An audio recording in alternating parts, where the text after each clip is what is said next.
Contract marriage unforgettable love नव्याने भाग 51 5 वर्षानंतर विहान तुम्हाला माहित आहे ना आज आपल्या रेस्टॉरंट पूर्ण भारतभर पसरले आहेत आणि आज शिवण्याचा बर्थडे आहे. विद्युषी विहानचा हात हातात घेऊन त्याला म्हणाली. विहान आय लव्ह यू मी गिफ्ट घेतलं तिच्याकरता. आवडेल ना तिला बघाना छान आहे ना. ती विहानला गिफ्ट दाखवत म्हणाली. नकळत तिच्या डोळ्यातला अश्रू जाऊन त्याच्या हातावर पडला. तो अजूनही निपचित पडला होता. त्याचा आलिशान बेडवर आज तब्बल 5 वर्ष झाली होती विहानला कोमात जाऊन. विहान, तिने त्याचा हात आपल्या गालावर ठेवला. बडी मम्मी, शिवण्या चालत आली. ओ माय प्रिन्सेस, तिने तिच्याकडे बघितलं. तू काय करते आहेस, रडते? तिने आपल्या बोबड्या स्वरात विचारलं. नाही रे पिल्लू मी कुठे रडते आहे. तिने आपले अश्रू पुसत तिला जवळ घेतलं. तोवर मागून श्रावणी चालत आली. तुला किती वेळ सांगितलं इकडे नको येत जाऊस. तुला कळत नाही का? चल. श्रावणी तिला घेऊन गेली. विद्युषीला वाईट वाटलं. श्रावणी शिवण्याला घेऊन खाली आली. खाली बरीच लहान मुलं खेळत होती. तिने लगेच श्रावणीचा हात सोडून खाली धाव घेतली. डॅडा, तिने आवाज दिला. ध्रुवने मागे वळून पळत येणाऱ्या आपल्या मुलीला उचलून घेत तिच्या गालावर किस केलं. हॅपी बर्थडे माय प्रिन्सेस, बोलून त्याने तिच्या कपाळावर किस केलं. वरून श्रावणी विद्युषी दोन्ही उतरून आल्या. लाईट्स ऑफ झाल्या आणि एक भल्ला मोठ्या केकवर प्रकाश पडला. सगळी चिल्लीपिली त्याच्याकडे बघत होती. शिवण्याने केक बघून क्लॅप केलं. तिचा आनंद गगनात मावेना. केक त्यांच्या जवळ येऊन थांबला आणि लाईट्स ऑन झाल्या आणि एकच कल्लोळ उडाला. Happy birthday to you, happy birthday to you, happy birthday to dear Shivanya, happy birthday to you. ध्रुवला खाली वाकवायला सांगून त्यांनी कॅन्डल्स विझवल्या. ध्रुव केक कट करायला गेला तेव्हा श्रावणी तिचा हात लावणार तोवर त्याने तो काढून घेतला. तिने काहीच न बोलता टाळ्या वाजवल्या. ध्रुवने शिवण्याला केक भरवला. तिने श्रावणीला केक भरावला आणि खाली उतारावायला सांगून प्रकाश आणि वृषालीकडे पळत गेली. तिने त्यांना केक भरवला. आपल्या नातीला त्यांनी आशीर्वाद दिला. वृषालीने तिच्या गळ्यात सोन्याची चैन टाकली. तिने लगेच वाकून नमस्कार केला आणि प्रकाशने तिला उचलून घेतली. आह दादू टुचत, आपला गाल चोळत ती म्हणाली आणि त्यांना हसू आलं. त्यानंतर तिने त्याला खाली सोडायला सांगितलं. तिने आपला ड्रेस सावरत सगळीकडे नजर फिरवून विद्युषीला शोधून केक भरवला. शिवण्या, श्रावणी तिला घेऊन तिथून निघून गेली. शिवण्याच्या बर्थडेची पार्टी आटोक्यात आली होती. विद्युषी आपल्या रूममध्ये निघून गेली. तिने आपली साडी चेंज केली. विहान आय मिस यू, तुम्ही मला मिस करतच नाही का? बस झालं किती आराम करणार आहात. तिचे अश्रू त्याच्या हातावर पडले. तिने तिथेच आपली मान त्याच्या हातावर टेकवली. तिला श्रावणीच बोलणं वागणं जिव्हारी लागत होतं. त्याच्याकडे बघत तिला कधीतरी झोप लागली. शिव उठ बेटा, श्रावणीने तिला आपल्या कुशीत घेत उठवलं. आह मम्मा यार झोपू दे, तिने तिच्या पोटाला हातांनी वेढा घातला. उठ स्कूल आहे ना. डॅडा तुला मला दोघांना ओरडायचा. चल चल. तिचे केस सावरत तिने तिला किस केलं आणि बाथ घ्यायला घेऊन गेली. बडी मम्मी, शिवण्या पळत पळत तिच्या बाजूच्या चेअरवर बसली. तिला खाली झुकवून तिने तिच्या गालावर पप्पी दिली. विद्युषीने तिच्या तोंडात टोमॅटोचा स्लाइस कोंबला. ध्रुव, श्रावणीला बघून वृषालीने विचारलं. सर सकाळीच निघून गेलेत 6 वाजता, एकाने तिला सांगितलं. काय कुठे गेला काही सांगितलं? श्रावणीने तिला विचारलं. वॉव ग्रेट, नवरा कुठे जातो कधी जातो माहित नाही.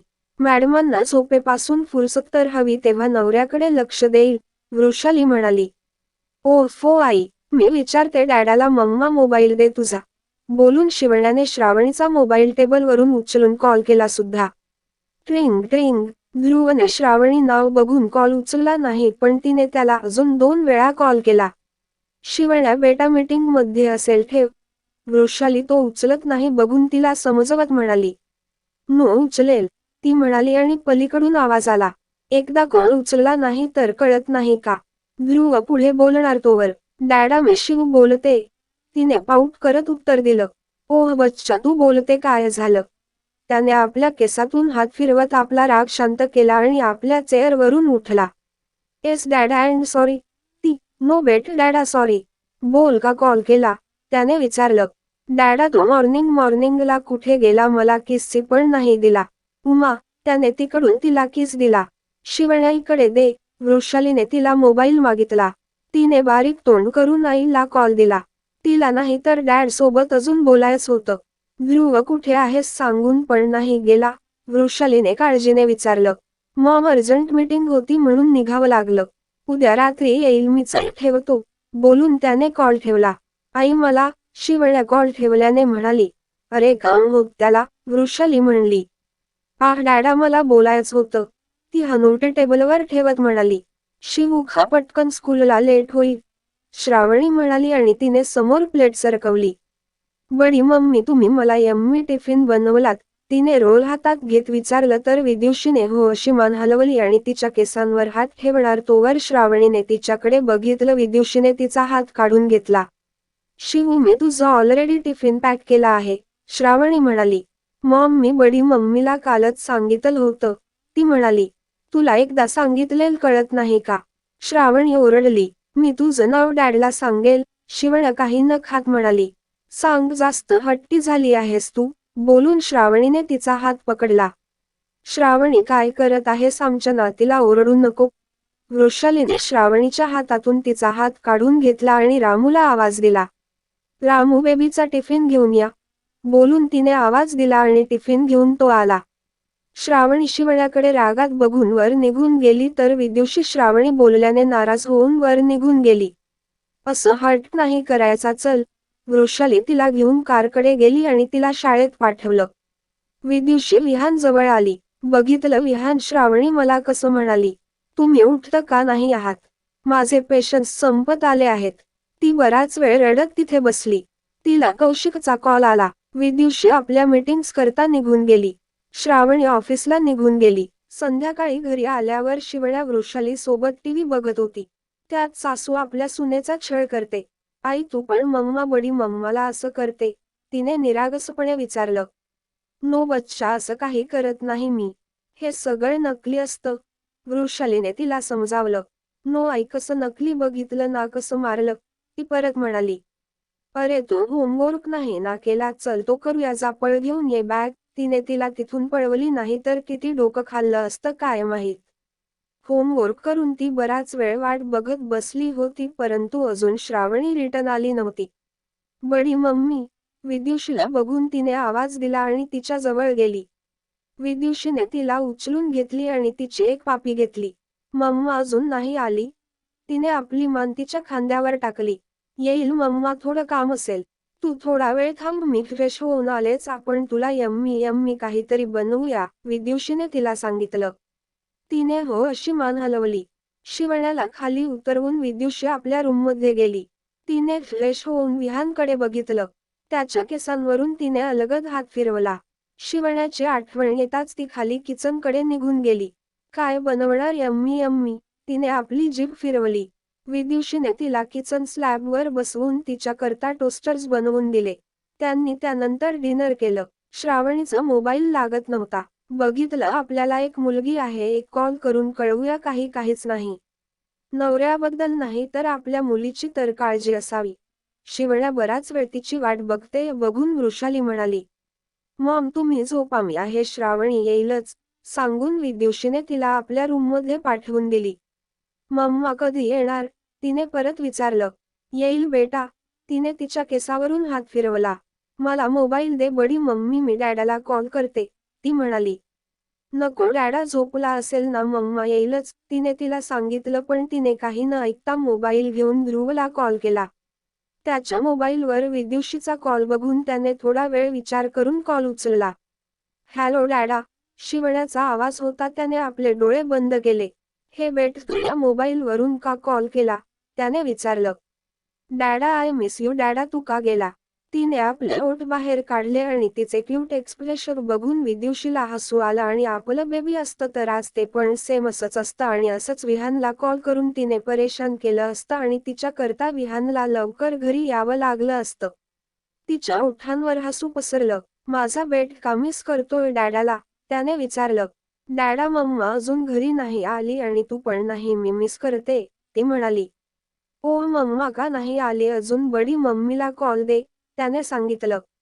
हॅलो, त्याने पलीकडून आवाज दिला.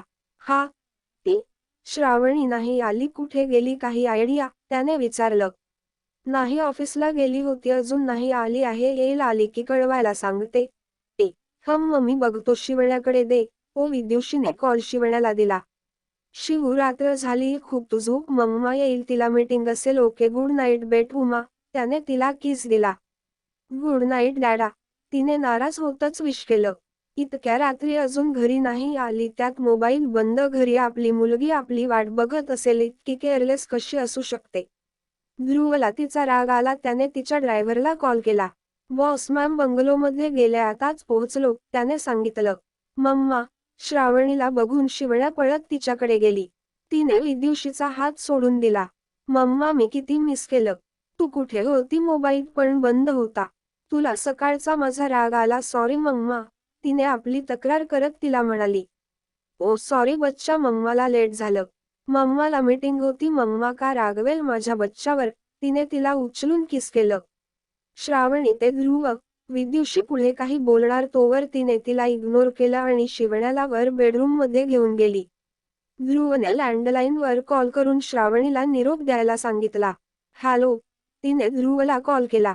हॅलो, कुठे होती, घरी सांगायची काही पद्धत वगैरे आहे की नाही. लेट होणार तर कळवता नाही आलं घरी, ध्रुव म्हणाला. ध्रुव ती बोलणार तोवर ते वगैरे मला काहीच ऐकून घ्यायचं नाही आहे. मला तू येते नाही येत काही घेणं देण नाही. माझी मुलगी तुझी वाट बघत होती, जे मला अजिबात आवडलं नाही.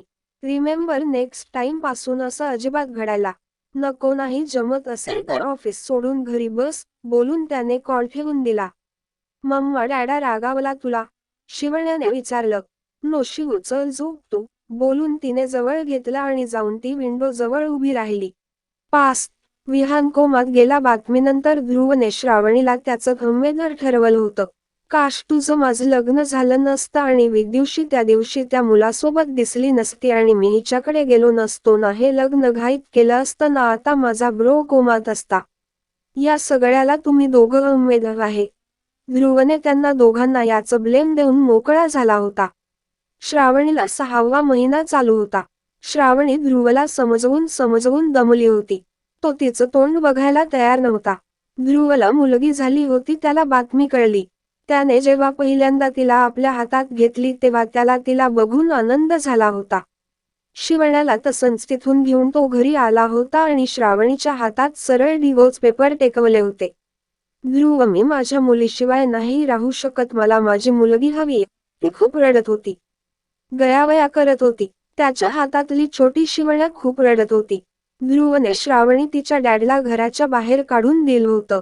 डॅड, माझं बच्चा, मला हवी तुम्ही. ती रडत बोलता बोलता तिला भुरळ आली आणि खाली पडली. तिला घेऊन ते हॉस्पिटलमध्ये गेले. विद्युषीने रात्री रडणाऱ्या शिवण्याला बघून ध्रुवच्या रूममध्ये गेली. मी घेऊ, तिने त्याला दारातून विचारलं. त्याने होकार दिला. ध्रुव, ती लहान आहे, तिला आईची गरज आहे, ती तिला हातात घेत म्हणाली. तो छोटासा जीव तिच्याकडे आशेने बघत होता. मी तुला इकडे, मला लेक्चर द्या बोलावलं नाही आहे, बोलून ध्रुवने घ्यायला हात पुढे केला, पण विद्युषीने नाही दिली. तिने तिला आपल्या हातात घेऊन तिला दूध दिलं. तिच्या केसांवर हात फिरवून तिने तिला आपल्या हातावर झुलवली आणि ती शांत झोपली. विद्युषी तिला घेऊन आपल्या रूममध्ये गेली. विहानसे, ध्रुवची मुलगी त्याच्यासारखी दिसते. आपली पण इतकी छान मुलगी असती नाही. तिचे डोळे पाणावले. श्रावणीला जाग आली. माझं बेबी, ती रडत होती. श्रावणी, मी बोलतो प्रकाशराव सोबत, तू काळजी नको करू, त्यांनी तिला सांगितलं. रडून रडून तिने आपली तब्येत खराब केली होती. श्रावणीची तब्येत बघून तिच्या डॅडला खूप पस्तावा होत होता. आपल्या मुलीचं नशीब आपण फोडलं. आपण तिचा हात एक योग्य हातात दिला नाही, त्यांना वाटत होतं. अहो, रोहिणी, त्यांच्या बायकोने हाक दिली. ते विचारातून बाहेर आले. आपण उद्या जाऊन येऊया, तिने सांगितलं. ठरल्याप्रमाणे ते दुसऱ्या दिवशी त्यांच्या घरी गेले. विद्युषीच्या हातात शिवण्या होती. ती तिला दूध भरवत होती हळूहळू आणि ध्रुव तिच्या अगदीच जवळ होता. तुम्हाला आत यायला कोणी परमिशन दिली? त्यांना बघून ध्रुव बरसला. जावई बापू, त्यांनी त्याला जावई म्हणत पुढे आले. ध्रुव, त्यांना आम्ही बोलावलं आहे. प्रकाश त्याचा मागून आले. डॅड, हा माझा मॅटर आहे, मी बघून घेईन, तो म्हणाला. ध्रुव, तुम्ही शांत बसा, आमच्या नाती पुढे आम्हाला जास्त काहीच महत्वाच नाही आहे. डॉक्टरांनी सांगितलं आहे त्यांना आईची गरज आहे. आम्ही आधीच आमच्या मुलाला कोमात बघतोय, अजून कोणाला आम्ही असं काही झालेले बघू शकत नाही, प्रकाश म्हणाले आणि ध्रुव रागात तिथून शिवण्याला घेऊन गेला. रोहिणी घरी आली. श्रावणी, मी आजच बघितलं कशी ती तुझी जाऊ तुझ्या मुलीला घेऊन बसली होती आणि ध्रुव बाजूलाच होता. ती जवान आहे, अजून नवरा कोमात. थोडं लक्ष दे, तुला तुझा संसार वाचवायचा आहे की नाही? तुझी मुलगी हे शक्य करू शकते, तू थोडी खमकी हो, नाही तर ती तुझ्या मुलीला प्रेम देता देता कधी तुझ्या नवऱ्याला तिच्या प्रेमात पाडेल कळणार नाही. पुरुष असतातच असे. बघ, माझं सांगण्याचं काम होतं. त्यांनी तिला सांगितलं. श्रावणीला तिचं बोलणं अजिबात आवडलं नव्हतं. तिने तिला ओरडून जायला सांगितलं. श्रावणी दुसऱ्या दिवशी बंगलोवर गेली. ध्रुवला विद्युषी त्याच्या हातात देत होती आणि ते एकदम जवळ आले होते आणि तेच श्रावणीने बघितलं आणि रोहिणीचे बोल तिला आठवले. तिने रागात जाऊन तिच्या मुलीला आपल्या हातात घेतली. श्रावणी, व्हॉट द हेल, तो जोरात ओरडला. मला माझी मुलगी हवी आहे बस, आणि मला सगळं दिसत आहे, ती म्हणाली. तिने विद्युषीकडे बघितलं. विद्युषीला तिचं म्हणणं काही कळत नव्हतं. श्रावणी, ध्रुवने तिच्यावर हात उघडला आणि तो तसाच हवेत धरला. कारण ध्रुव, विद्युषीने त्याला आवाज दिला. वाव, बरीच जवळीक साधली तू काही दिवसात, श्रावणी म्हणाली. श्रावणी, तो ओरडला तोवर प्रकाश पायऱ्यावरून ओरडले.